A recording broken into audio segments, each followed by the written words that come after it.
Welcome back. The last living survivor of the USS Arizona battleship who was aboard during the attack on Pearl Harbor has died. Yeah, Lou Conter was 102 years old, and while serving his country, he left behind a legacy that would mold future heroes.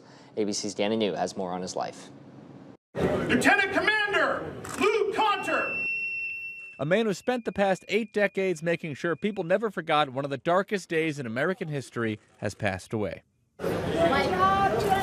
Lieutenant Commander Lou Conter was the last remaining survivor of the USS Arizona, the ship that accounted for nearly half of the lives lost during the attacks on Pearl Harbor in 1941.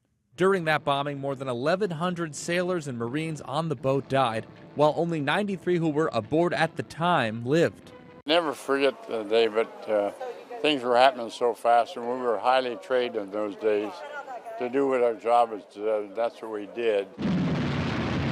And for Conter, doing his job involved staying aboard that sinking ship as his commanding officer ordered the survivors to help rescue injured soldiers. Here is how he described that scene to the American Veterans Center back in 2018.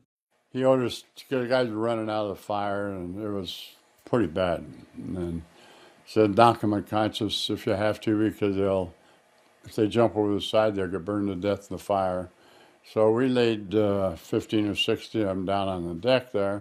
The attack would lead the U.S. to enter World War II, as Conter then went to flight school and earned his pilot's license. He flew 200 combat missions in the Pacific during those years, and then dozens more during the Korean War. But almost every year, Conter would make sure to attend memorial services in Pearl Harbor to honor his shipmates who died that day.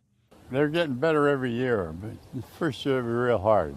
This past December, Conter was unable to attend, but his great-nephew, Marine pilot Captain Daniel Hauer, gave the keynote speech. To represent Lou, it means a lot to me, and it means a lot to my family, and I'm proud that I'm able to represent him so that his legacy can continue to live on.